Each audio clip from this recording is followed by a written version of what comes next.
Hello everyone, welcome to the program. This is Sunday Politics live on Channels Television. I'm Sean Wakimale in Abuja. This past week marked another milestone in the Bola Tinubu government. The administration held its inaugural Federal Executive Council meeting. We understand now that the weekly council meeting might not be holding on Mondays as against the Wednesdays that we have seen in the past administrations. But that is not even the main gist for tonight. The government, in some ways have reeled out their agenda of their government, not this time around, not a manifesto, because obviously elections and campaigns are over, but the government appears to have streamlined its focus and announced areas of specific priority areas. Take a listen to what these areas are. This was the press conference immediately after this past week FEC meeting. We also examined the president's 8-point agenda, and those are basically food security, ending poverty, economic growth and job creation, access to capital, particularly consumer credit, inclusivity in all its dimensions, particularly as regards youth and women, improving security, improving the playing field on which people and particularly companies operate, rule of law, and of course, fighting corruption. All right, that's the Minister of Finance and the Coordinating Minister for the Economy. Well, days later, the same man addressed a world press conference. Mr. Wale Edun held a press conference at the Ministry of Finance auditorium here in Abuja, where he gave the state of affairs as far as the economy is concerned. Let me allow you to listen to what he says things are right now. You cannot remove a subsidy without having some effect on inflation. You cannot remove a subsidy on foreign exchange without the rate going up and without having some hardship as a result of the inflationary effect. And Mr. President, while campaigning, he promised Nigerians that the poor, the vulnerable, would not be left behind. They would not be left to fend for themselves. And that is why he put in place an incentive or a intervention rather package that not only put fertilizer in the hands of the farmers and food, grains, rice on the tables of Nigerians. He also put in place a 500 billion naira intervention package to produce food, to support the move to mass transit CNG-fueled buses, to support small-scale industries, nano industries, the micro industries, I should call them. Well, that's Mr. Wale Edun, the Minister of Finance and Coordinating Minister of the Economy. Well, there are a host of other officials who are at that press conference, including the NNPC Limited Group Managing Director, Mr. Mele Kyari, who has highlighted also and spoke about what the situation is in terms of consumption of petrol in Nigeria, which has drastically dropped, and also in terms of oil production in Nigeria, which has gone up. Take a listen to Mr. Mele Kyari. In the total volume of PMS that is consumed in this country. This also means reduction of 30% of foreign exchange requirements.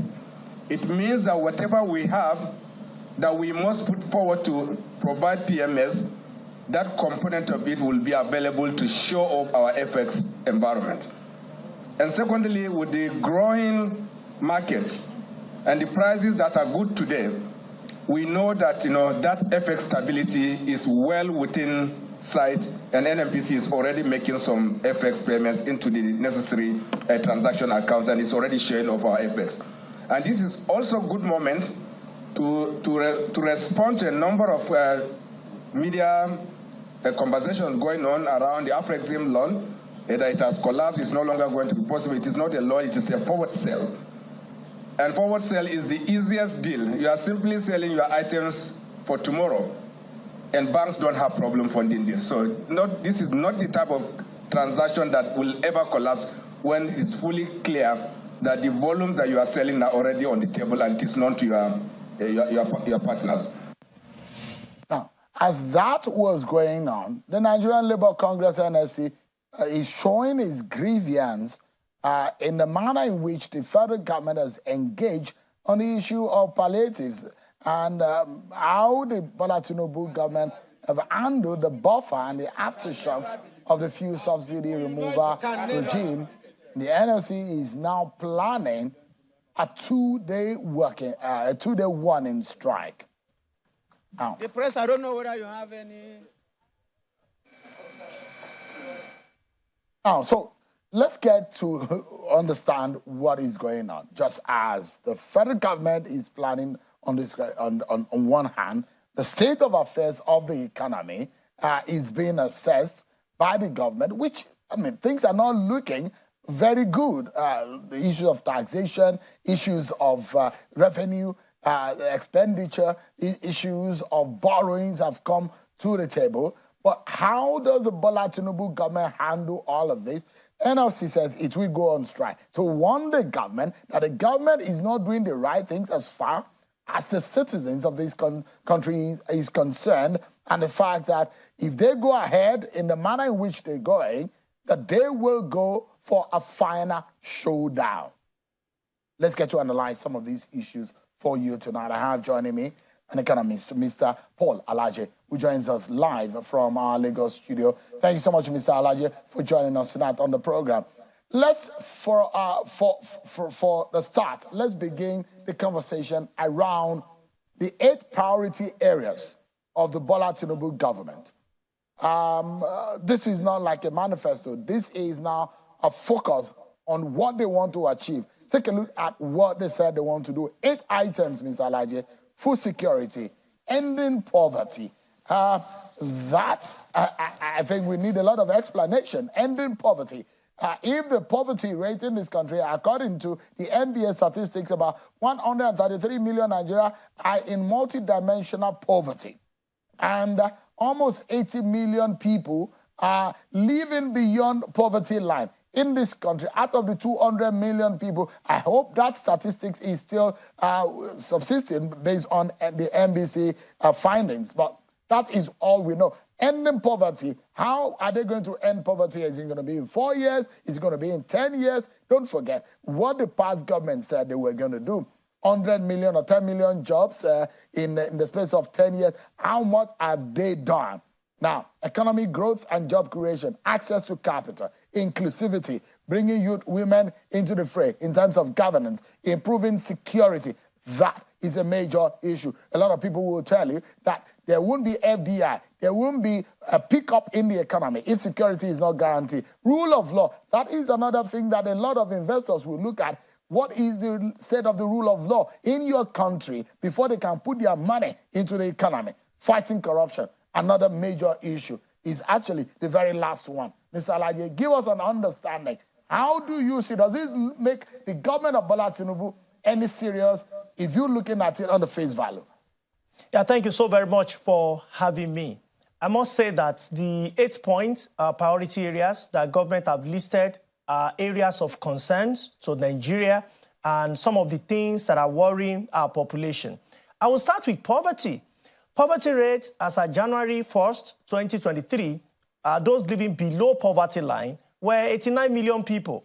According to the World Bank report published 26th June 2023, that number had increased by 4 million people.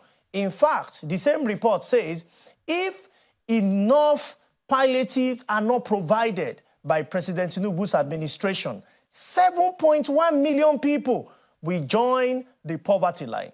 Now, government is saying we want to end poverty, and you could see the timeline given, around 3 years. But World Bank is saying 7.1 million people may join the poverty line. It is not just about when, it's about how. How are we going to end poverty? Government also mentioned food security and mentioned economic growth. I will just speak to that and possibly mention viable solutions which we canvassed for the former administration when President Muhammadu Buhari said it was going to reduce poverty by 100 million in 10 years, approximately 10 million a year. He made that pronouncement in 2019. Unfortunately, according to the National Bureau of Statistics and World Bank, not less than 5 million people crossed into poverty line. During COVID, between 7 to 10 million people headed to poverty line. Post-COVID, that's what I just mentioned to you. The last 5 months of President Buhari, 4 billion people got into poverty line. We have a lot of desire, but the will, the energy, and the skill to end poverty seems to be what is missing in our nation. What should we do? What did Tafawa Balewa, Azikiwe, and Obafemi Awolowo, what did they do for poverty to go around reasonable measure? Nigeria was never this poor. What are we not doing? What should we do with our population, knowing fully well that we have significant number of people both in rural and urban center? This is what I've said time and again, and I hope authorities will do same in no time. So to end poverty, we need to look at where our people and what can we engage them on. What can they do? What should they be doing now? We need two major posts, among so many other things, by the way, not just these two, among so many other things government should do. But I will mention two, and if time permit me, I will roll out another 3 I think authorities should do, even though there are about 12 of them. So the first one is we need to reconceive the method apologies, of farming, Mr. Alaje, which of course... If I may jump in quickly. Apologies. So if I may jump in before you go into those areas. So I'm looking at it because we need to be frank with Nigerians. Either you are on the side of government or those who are putting out information. The use of language has to be properly measured. So when you say you are ending poverty, how realistic is that word ending? You've reeled out the statistics of where we are, how much has been added. Reduction of poverty or slowing down poverty or fighting poverty. I mean, is it me analyzing it from the point of view of language and semantics, or rather the government looks too ambitious in using the word ending poverty? How realistic is it to say you want to end poverty within that space of time? Well, it's going to be really very difficult, even though to end poverty, you might be looking at another 10 years from now, if government carefully implement some of the policies which you have mentioned time and again. All nations that have less than 10,000 power distributed, and I'm not saying generated, and I'm using those words carefully, that is, available amount of power for factories, for industries, must not be less than 10,000 megawatts. In Nigeria today, it is less than 4,000 megawatts. There is no way we can end poverty if energy is not sufficient. So how do we make energy sufficient is what we should be talking about. So, but you know, it is going to be very difficult to use the word ending. And you see, this is a government that have said we should hold government responsible in the next 3 years if poverty has not been ended, except and unless clarification will be provided in the coming days that what government meant may not necessarily be ending, may be reduction. Because what we are saying is 133 million people, we're going to leave them out of multi-dimensional poverty. These are not just people who don't have access to water, people who don't have access to toilets, people who don't have a decent income, and so on and so forth. And when you look at minimum wage, in the reality of today, minimum wage is 30,000. You can divide that by official window. You see that to even work under the reality of minimum wage, we can say very clearly that those that are on minimum wage are all living below poverty line, because you must earn up to $1.90 before a day before you are living above the poverty line. So let me go again to what I think government should do. And first among all of the things government should do, if truly we are serious about ending poverty and providing food security, at the same time, we have to go into plantation. It will not be the regime of quote and unquote anchor borrowers program, and we are looking for paddy all around. You covered rice pyramid in Abuja a number of years back. The question is, what has happened to rice? Why is the price of rice running faster than Usain Bolt in the market? Why did it jump from 33,500, in June, around July, to now above 40,000 naira? Where are the paddy and all the investments that have been done by government? This is because if you throw money at all our problem, most of the time, this problem may not be solved. We tried that with textile by throwing 100 billion naira. It never worked. Till today, most of the clothes, and those people watching us now, people that watch us in future, ask, if you're a Nigerian, where did the material, the fabric of these clothes, where is it from? In spite of 100 billion thrown at the sector by one of the former presidents in Nigeria, we have still not been able to resolve the issues around textile reasonably. So here is the issue, plantation. We have over 250,000 corps members. Can we divide these people with young people that are willing to farm or people that are farming already? Government should guarantee their output as off-takers. That is, whatever come out of the farms, government is going to off-take it. And I'm talking of hundreds and thousands of hectares of land that government will earmark. What this will do for us, we go beyond just food security or reducing poverty or reducing unemployment. It will also do something very importantly. It will reduce the number of the available space for those who are kidnapping people on the road. And I don't know if you have traveled recently. Lagos to Ibadan, Abuja to Kaduna, Abuja to Lokoja, just to mention a few. On your right to your left, when you are traveling this region, and those watching, you can imagine the closest town to you, you see bush on the right and to the left. What are we doing with those things? When you descend, when you fly and descend in any major cities in Nigeria, even before you approach the city, you see land and areas that is not planned, unorganized. And we want to move our country forward. We have arable land. 60% of land in Nigeria are fertile, most of which, rather than us going to do major plantation in them, which is what we celebrate when we talk about groundnut pyramid, when we talk about cocoa, when we talk about oil. What has changed? What has changed is that we all want easy way out. We all want quick fixes. And I have said it time and again during President Buhari administration that all the quick fixes approach is a matter of time.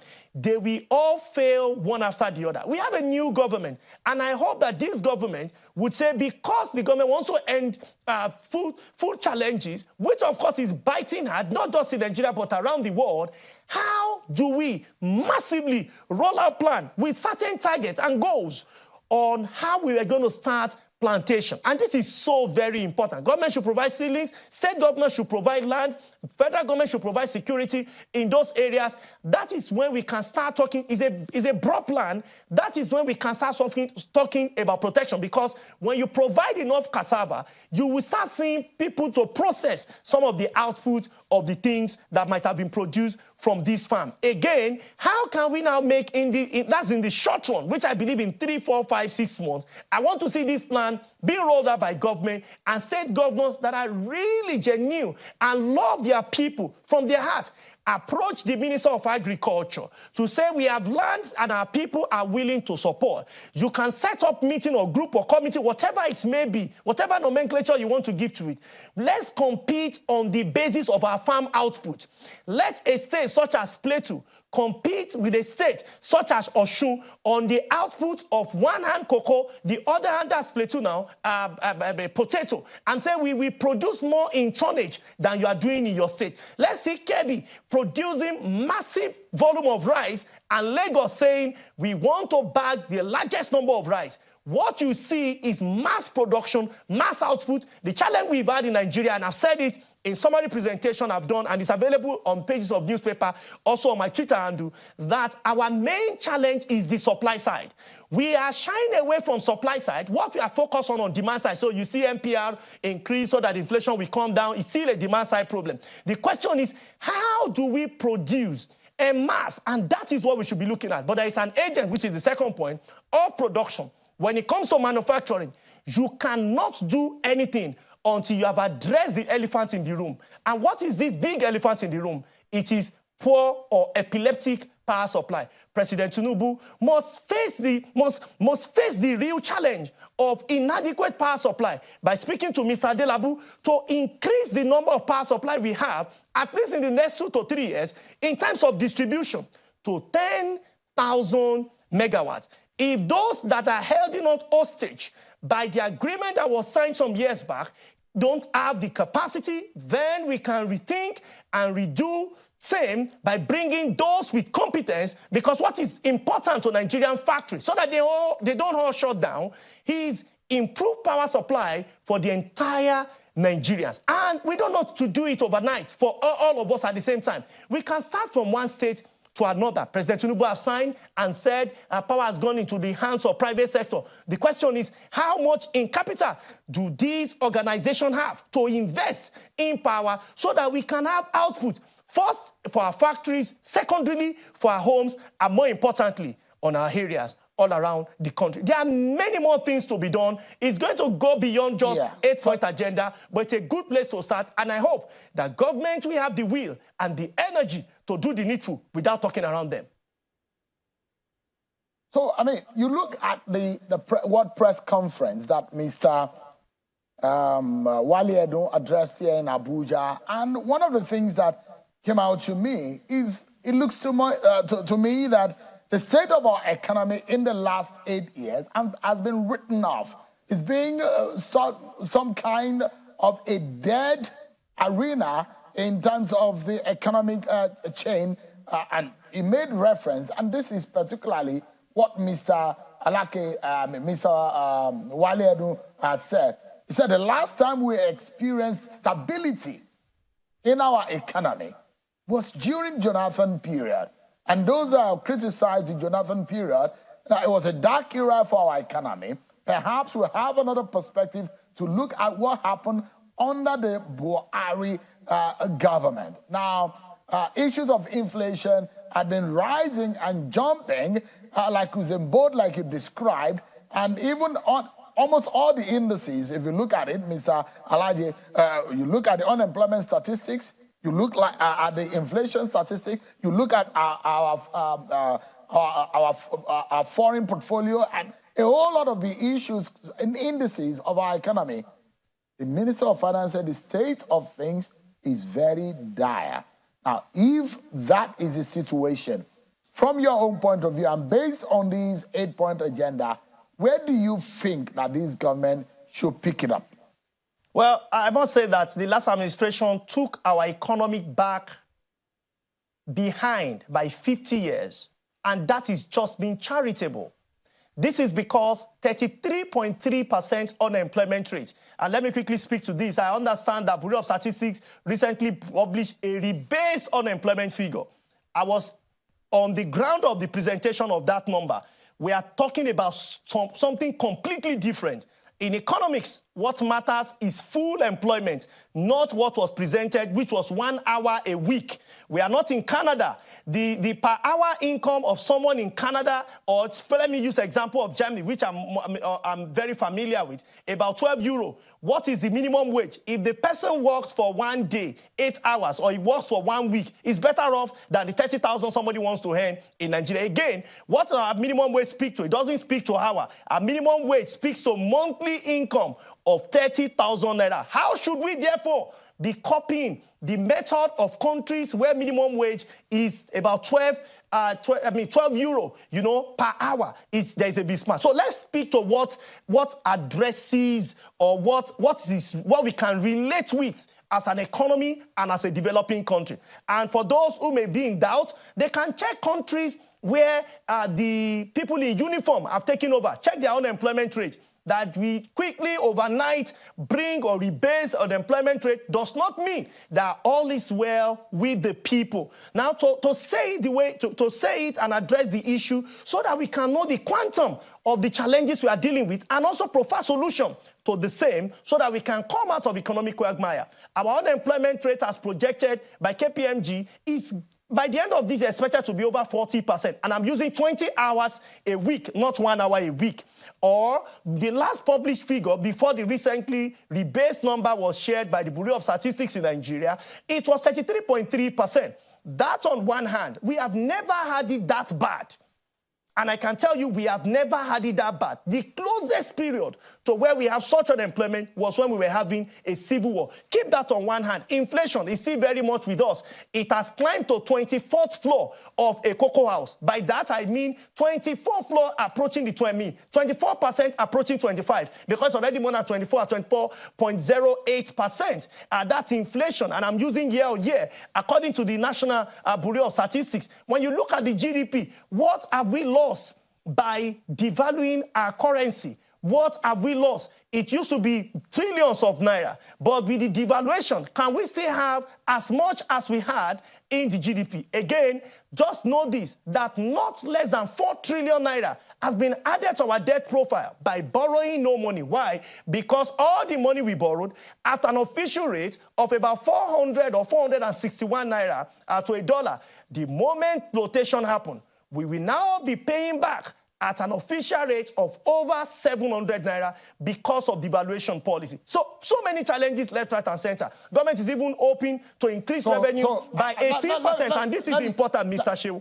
Government is hoping to increase revenue by 18%. Now, when you do that, under this current reality of the devalued naira, you might even be doing worse than what we had when official rate was 40. So those who think that when we quickly devalue, we're simply going to see the gain, is important. We show them that economics is holistic, and you must look at all the possible outcomes before economic policies are made. But are things bad, or do we think there are no solutions to some of the challenges that we have? The answer is no. There are a lot of solutions, there are a lot of way out, and we believe that in no time, our country will embrace the way forward. Now, it is not the words, it is not my words, it is the word of Mr. Wale Edun, that our economy has gone backwards in the 8 years of, by inference, in the 8 years of President Buhari. You have analyzed what is meant, that we've gone 50 years behind. That is sad.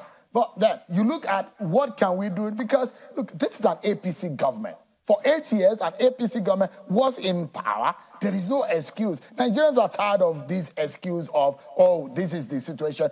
No, we want it to be fixed. And how can it be fixed? And these are some of the areas that Mr. Wale Edun analyzed on Friday. He says that there's going to be increase in tax. That means the net is going to be wide enough to catch all of those that are always being out of the net. And it's going to be more effective. They are saying they are not increasing taxes as much as, a lot of people, when they hear taxation, they think that maybe an increase is going to be the way to go. But he says that on one hand, they will increase tax revenue, not by increasing taxes, but by bringing greater efficiency and to maximize the revenue. Now, on one hand, we're hearing that there might be a more digitized way of collecting taxes in Nigeria. One house for that to happen. We'll see how that plays out. But the question is this. On the one hand, we're also hearing that they will slow down on borrowing. Can they rejuvenate this economy without borrowing, at least in the immediate?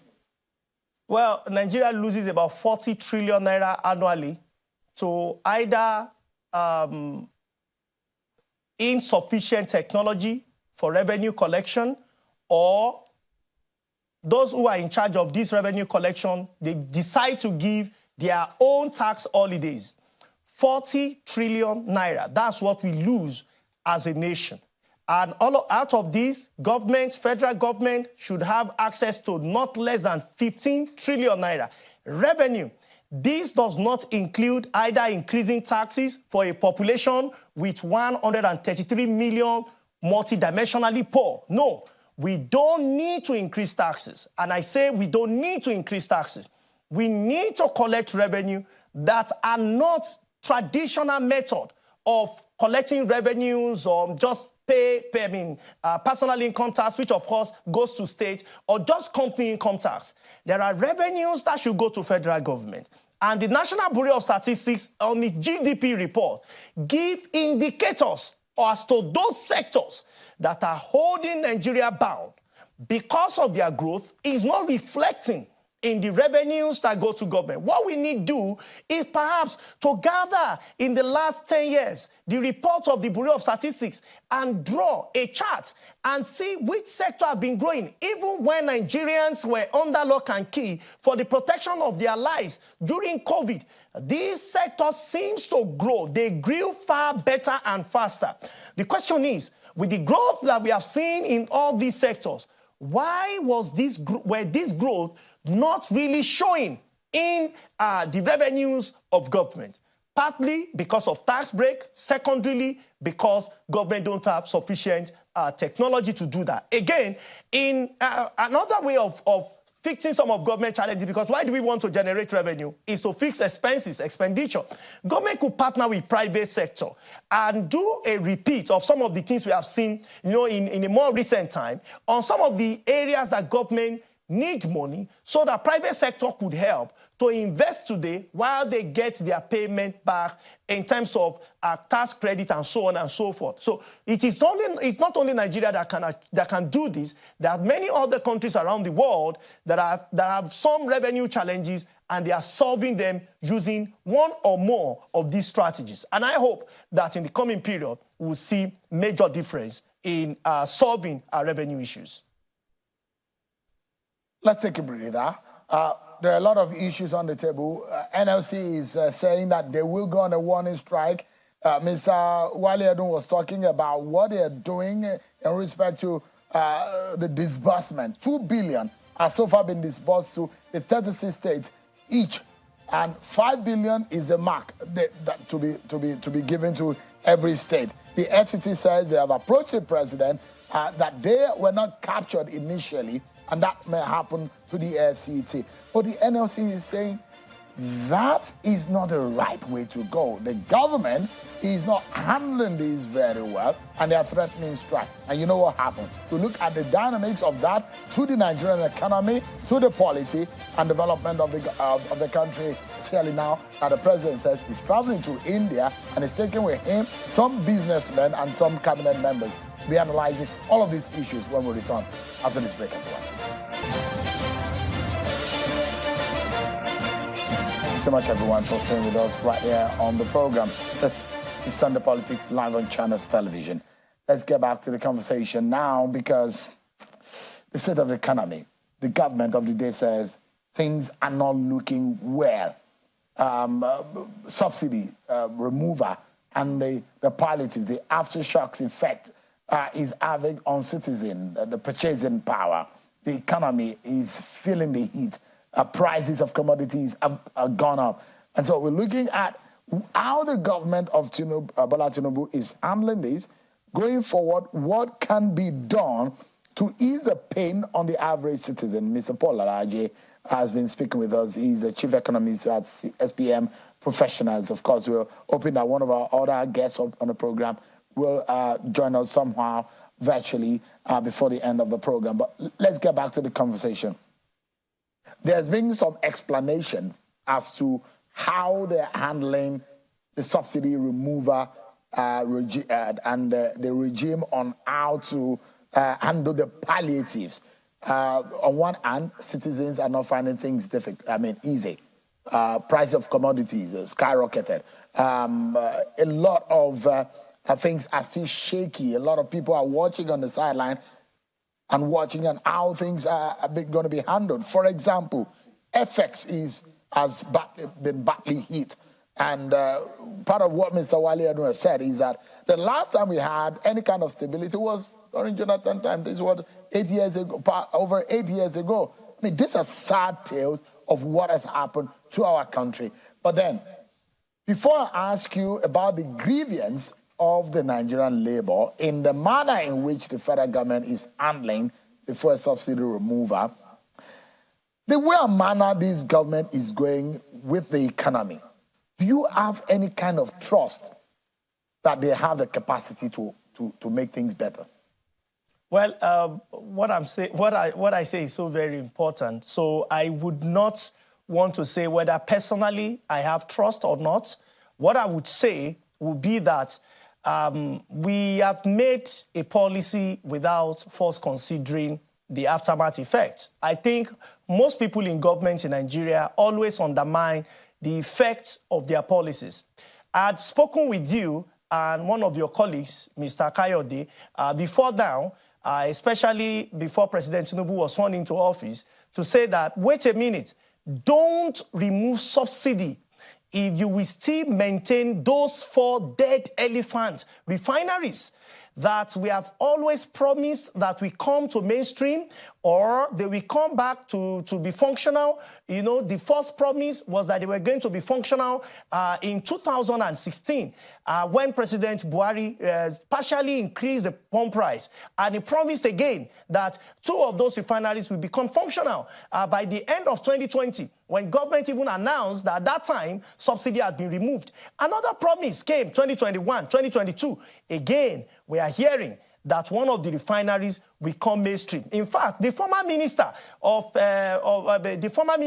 I think of Petroleum of State or so, had even abandoned some of the visions he had and said he was going to run for election. Whether he won the election or not is another conversation, or maybe he's still expecting, the election. So, but why is it that we did not think through? We do not run simulation. And this is why it's not just enough to look at the concept of economics. There is a concept of applied economics where we need to simulate, we need to run a simulation of any policy and look at all possible outcome of the same economic policy. So what would have been the best case scenario?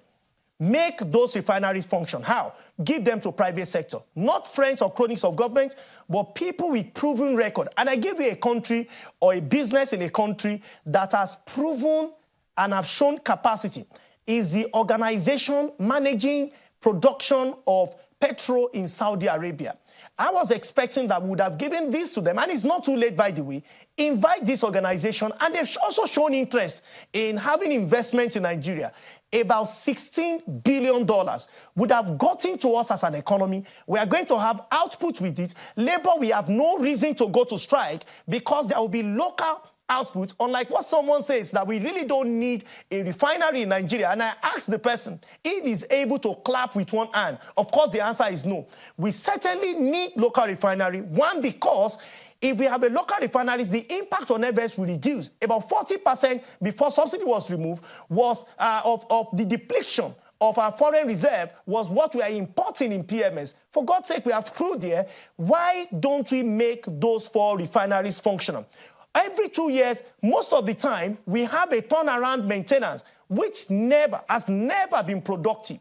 It would have been better when the one of the president handed it over to private sector. The same private sector individual that was given the refinery is what government of Nigeria went to commission his own private refinery. And I'm wondering if we did not really think through that perhaps those 1 or 2 of those or 3 of those refineries would have been resuscitated, unlike just putting money in it. And you can check the audit report by the Auditor General of the Federation that review billions of naira is what Nigeria is spending on those dead, dysfunctional, moribund refinery.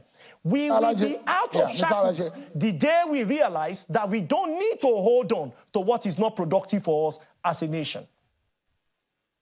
Yeah, so let me quickly ask you, as part of the, because I'm coming to the question on what labor, because we had the NLC president of this program on Friday, and he said, look, this money that the federal government is giving to states they don't know anything about it, and it's suspicious.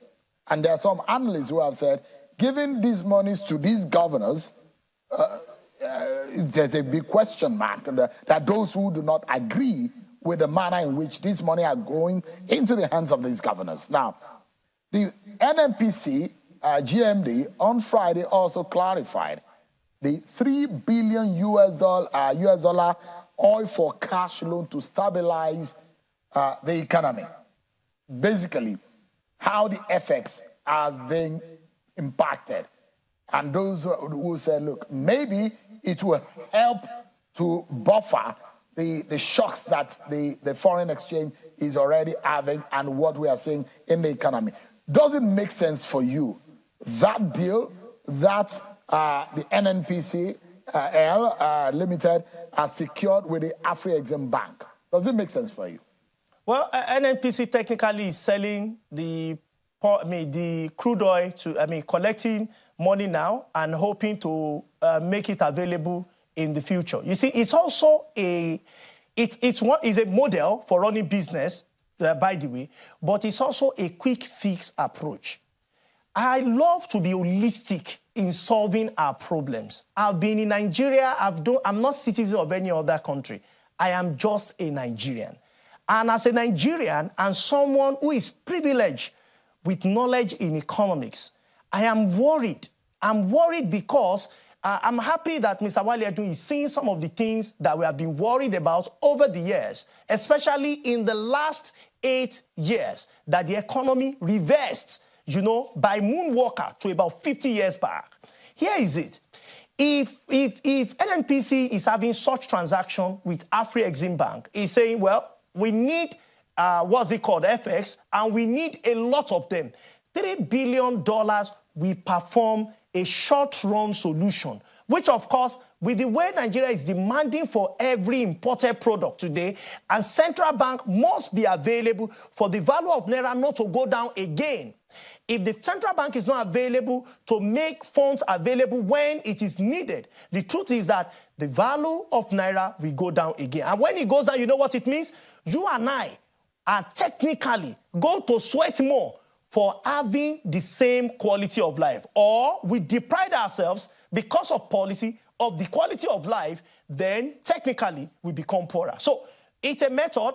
I am on one hand that beyond just 3 billion, we are going to earn revenue that is our own, and we are going to improve the state of our reserve by significant amount of. Nigeria should not be doing less than $100 billion. And please, for those who can research, look at both the economy and, Google, everybody have their phone. Google is there. Check both the economy and foreign reserve of top 10 countries in terms of population, and score where Nigeria belongs.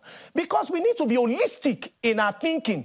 The largest population in the world today is India. Check the size of the economy and foreign reserve. Followed by China. Check the size of the economy and foreign reserve. You can check other countries, including US. You can check Indonesia. You can check so many of them. I think we recently surpassed maybe Pakistan. But even at that, check the size of the economy and foreign reserve. Those economies with less foreign reserve, their currency will continue to be devalued. There is nothing we can do about it.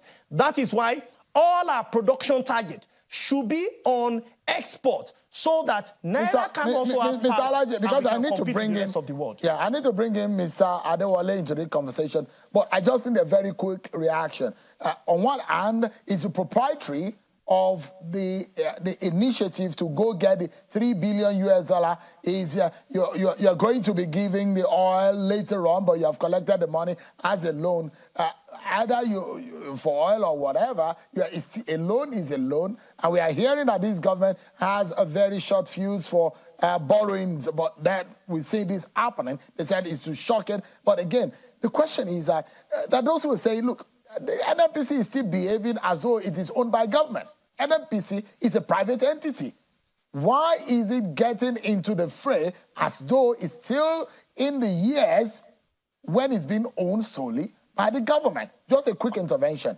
Do you 100% of the shares belongs to government. If government wants to generate revenue, put part of the shares to the public and sell it reasonable amount of money, not just to friends and cronies. Sell it to those who are mindful. Set up a proper board of those with corporate experience, not appointees of government alone, but those with corporate experience, you will see results. You will see why bank owners are not in their branches and those banks are performing. But when we allow just government appointees to be behind the most important organization in Nigeria, and we hope to see private sector results, come on, we're just joking with ourselves here. But so, I mean, I'm asking, in the manner in which NNPC went about that deal, does it look like they're behaving like it's a private entity, or they're still behaving like it's still a public entity? Well, to my mind, and to the best of my knowledge as of today, NNPC is still largely public-oriented, even though it is supposed to be a private sector or a private organization owned by shareholders. But the 100% of the share as of today, to my understanding, it still belongs to the government of Nigeria. The 3 tiers of government still own the NNPC. And when you look at the agenda of government, what government have said, at the time we hear that government is not going to borrow at all, which I can tell you that's impossible, because even for your short-term demand, you might need to borrow from the Central Bank of Nigeria, or you need to raise bond and treasury bills, or you even need to borrow some money, which may be an emergency. Yes, I understand when government is saying that it's important for us to slow down borrowing. I think that's a fantastic argument because we don't have the gap. I said to your colleague in 2022, when the IMF staff report came out, that by the year 2025, Nigerian government, if we continue the way we were as of 2022, we would actually need to borrow to service loan. You can see what we had last year, that 90% of revenues was used to service debt. And waiting to 2025, it might be the evil day ahead. But how do we avert it? Is by raising revenue. And more importantly, I think government need to restructure, rearrange the orientation on an NNPC, get those who have proven track record in business to support, so that we cannot just unilaterally start looking for money left, right, and center, but money that is sustainable and we can pay back in due time.